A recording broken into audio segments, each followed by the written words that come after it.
On October 7th, I was at my parents' house. I was woken up at 6:30-ish from all the notifications on my phone, from all the missile attack on Tel Aviv, like the center of Israel and the south.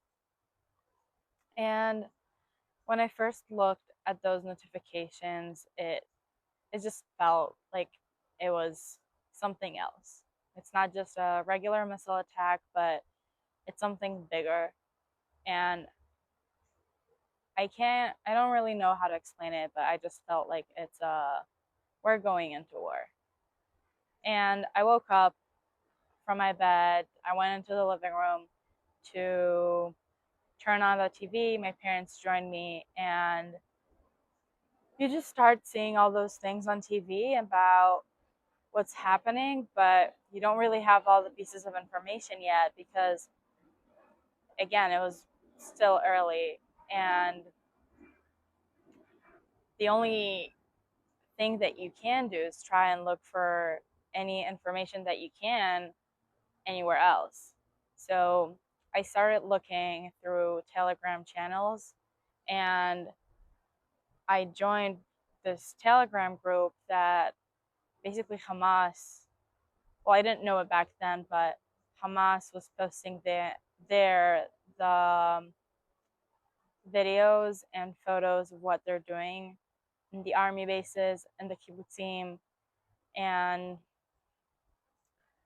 it's the type of videos that really leave a scar on you, but you're unable to not watch them because it's the only information that you have. It's the only real time information that you can get because the TV is not showing that at that time.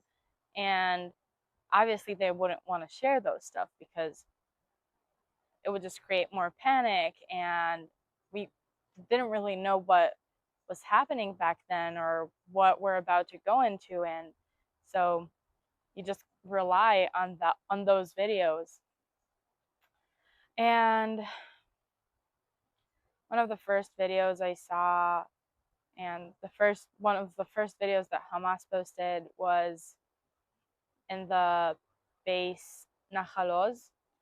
And in some part of the video, you can see the terrorists walk by a guarding station that in the base.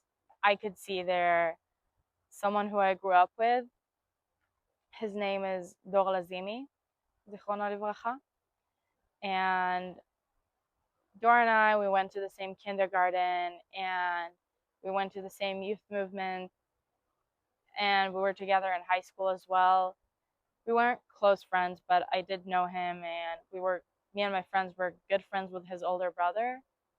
And you see that video and you're just hoping that it's not real. You're just grasping that tiny bit of hope that you can, that it's just not real, that he's playing pretend so the terrorists would think that he's dead, or that maybe he's hostage but still alive. And Dor was accounted as missing for a few days until I think about 3 days.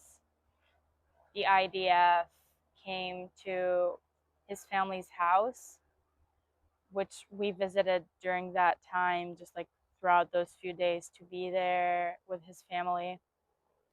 And the IDF came bearing the terrible news that Dole was murdered by the terrorists on October 7th.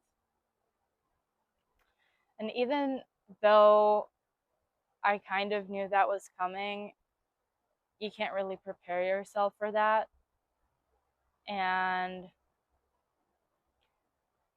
just like rethinking about that day or those days and remembering it is something that's very difficult to do. Me and my friends, on the night before October 7th, we went out and we were in a party in the Jordan Valley. And, the next day, we're like, it could have been us. If the terrorists would enter from the West Bank or from Lebanon, that could have been us. So many people were murdered, and the Nova Festival, there were a lot of people who were our age, and we knew some more people that were killed. And then you're starting to think about, oh, like everyone's getting called for reserve duty to go and help, and you're you just like finish. You're not never finished, but you're just okay. We think that the big hit was behind us in a way, and then you're starting to be scared for your friends who are going to war and who are going to fight or help in any way, and just the fear of not knowing what's coming and knowing that you're not safe anymore like you thought that you were. It's something that's really, it's shattering your bubble in a way. And coming back from that is really, really hard. um I had some soldiers that were a part of our rookies team, and I was their commander, that were murdered on October 7th as well in one of the bases that were invaded. And again, you can't fully understand how big it is or the amount of loss that there is, because everyone knows someone or knows someone who knows someone, and it's all it's all around us.